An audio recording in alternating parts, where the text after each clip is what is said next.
پیارے دیوانوں، آج بے پردگی کا ماحول عام ہوتا جا رہا ہے، بے پردگی بڑھتی جا رہی ہے، برائیاں بڑھتی جا رہی ہے۔ اللہ اکبر، گناہوں کے ماحول نے آج اس حد تک کہ ہمیں گرا دیا ہے کہ معاذ اللہ بے پردگی کی وجہ سے لڑکے لڑکیوں سے دوستی کر رہے ہیں، لڑکیاں لڑکوں سے دوستی کر رہی ہے، اور نتیجہ یہ ہے معاذ اللہ رب العالمین خسرو نکل کر جا رہی ہے، غیرت کا جنازہ نکل رہا ہے۔ میرے پیارے آقا صلی اللہ تعالی علیہ وسلم کے پیارے دیوانوں، کاش ہمارے ماحول کے اندر پھر مخدوم پاک کی صفت کا کوئی بزرگ تشریف لے آتا اور کسی کو ایک مرتبہ عورت سے چند منٹ گفتگو کرتا دیکھ کر ایسی سخت سزا دیتا تو شاید کوئی مرد ایسی ہمت نہ کر پاتا، ایسی جرات نہ کر پاتا۔ مگر یہاں تو کیفیت یہ ہے کہ اللہ اکبر، ایک خوف و ہراس کا ماحول ہے، اگر اس کو حق بات کہہ دیں گے یہ مجھ سے ٹوٹ نہ جائے،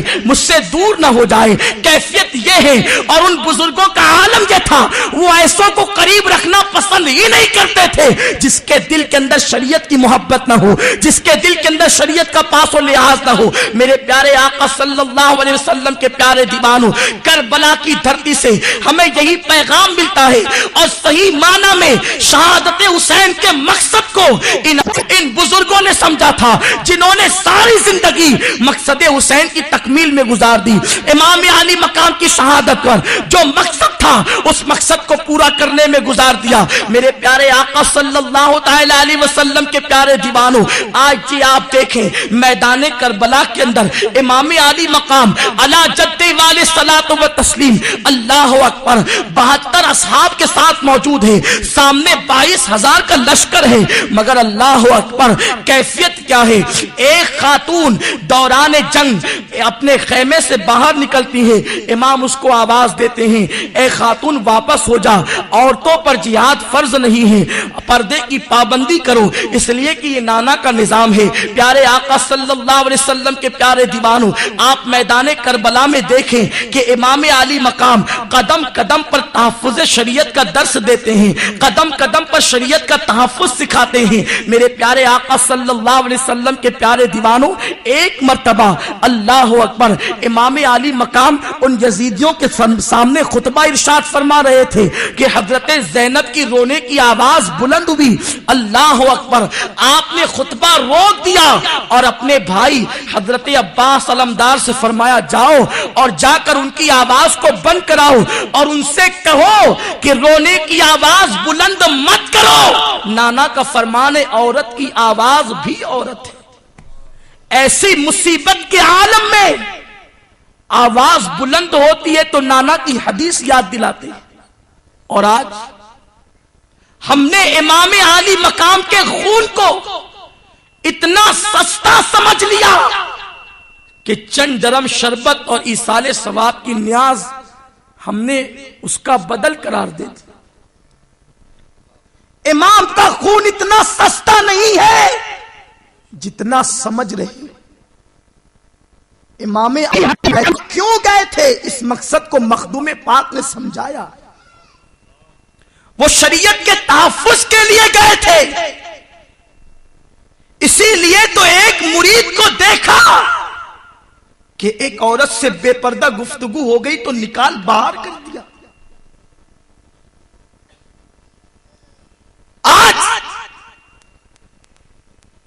اس گناہ کے اندر اللہ ماشاء اللہ کتنے وہ لوگ ہیں جن کا دامن داغدار نہیں، اور اللہ کے رسول صلی اللہ علیہ وسلم نے خود فرمایا میری امت کا فتنہ عورت ہے۔ اور کسی انگریز دانشور نے یہی بات تو کہی تھی کہ مسلمانوں کو میدان جہاد میں ہم شکست نہیں دے سکتے، اگر انہیں شکست دینا ہے یا تو شراب کا عادی بنا دو یا تو شباب کا دیوانہ بنا دو۔ جب یہ شراب و شباب میں مست ہوں گے تو پھر کبھی یہ ہمارے مد مقابل آ ہی نہیں سکتے۔ اور دنیا جانتی ہے جس دل کے اندر کسی دنیاوی حسن کو جگہ مل گئی اس دل میں حسن مصطفیٰ کبھی سما ہی نہیں سکتا،